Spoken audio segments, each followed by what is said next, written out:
Épuisement et burn-out.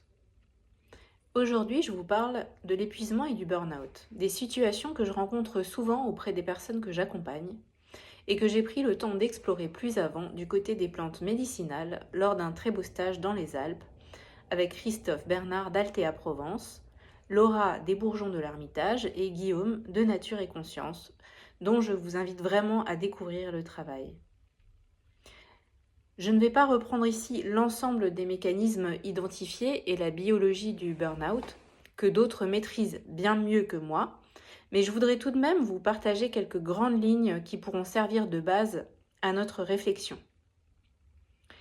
Plus on est fort, résistant et investi, plus on est à risque. Je voulais d'abord vous rappeler que l'épuisement concerne rarement les touristes, mais plutôt les personnes dites en extra-rôle, les perfectionnistes, les exigeantes, celles qui en font plus que demander, qui sauvent toute l'équipe et la boîte avec, et qui ont beaucoup de ressources et n'imaginent pas que ces ressources sont finies. Le mental est hyper fort et laisse peu de place à la sagesse du corps. On ne voit pas le mur arriver. Et quand il est là, on dit encore aux médecins qu'on ne veut pas s'arrêter ou alors juste une petite semaine.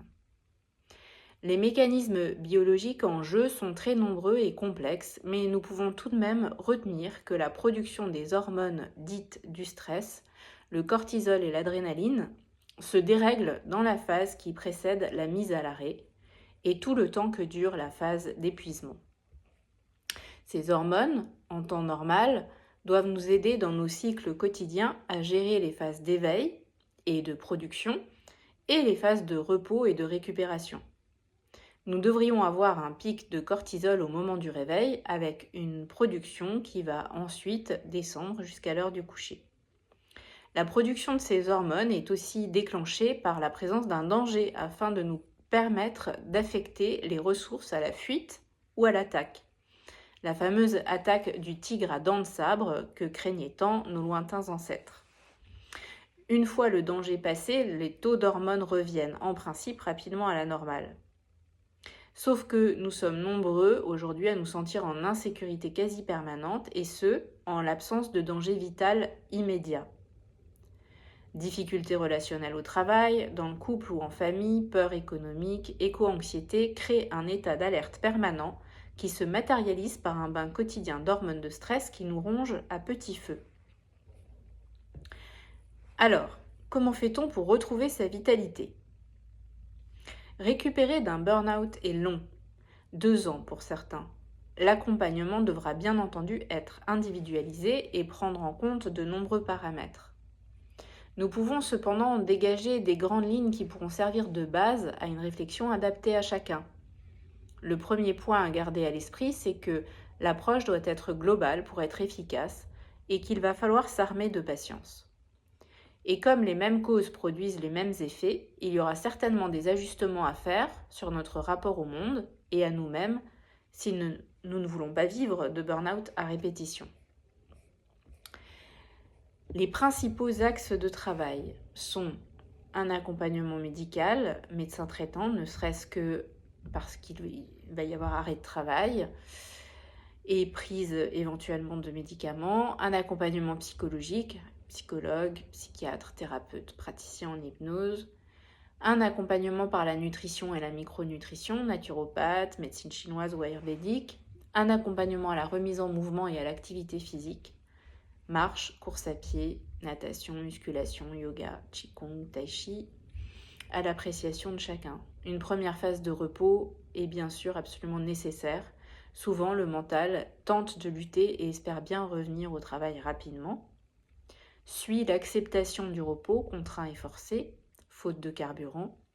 La phase de repos doit être suivie d'une compréhension des mécanismes psychologiques qui ont conduit à l'épuisement. Christophe Bernard, dont je suivais le stage sur plantes et burn-out, témoignait de sa propre expérience suite à un burn-out en 2017.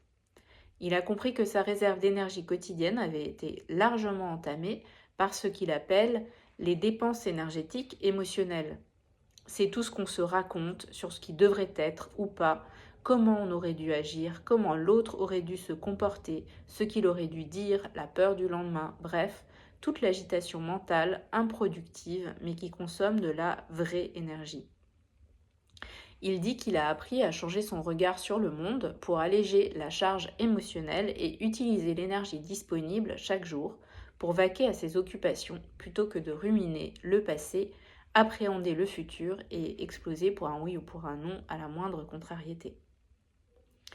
Il faudra ensuite apprendre à détecter la surtension et être capable de revenir au calme, passer de l'activation du système dit sympathique à celle du système parasympathique, le système de récupération.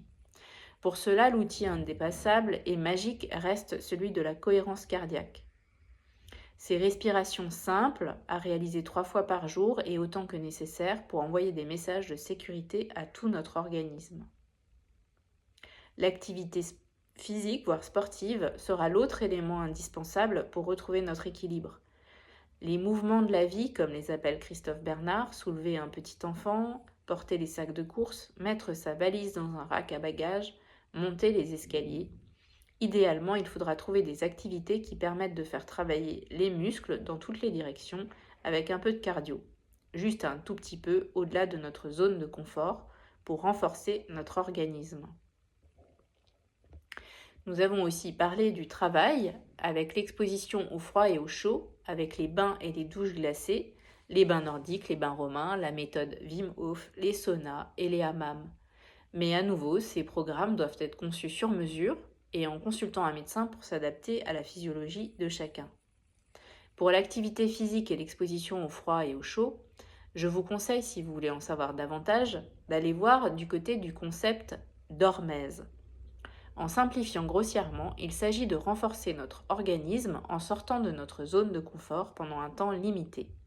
Cela a des effets sur le système immunitaire, le développement de la musculature, si c'est dans le cadre d'un exercice physique. Vous savez, quand le coach compte « Allez, on tient encore !» 10, 9, 8 et qu'on tremble de partout. Il reste ensuite le vaste champ de l'alimentation et de la micronutrition qui va beaucoup aider l'organisme carencé à reconstituer ses réserves.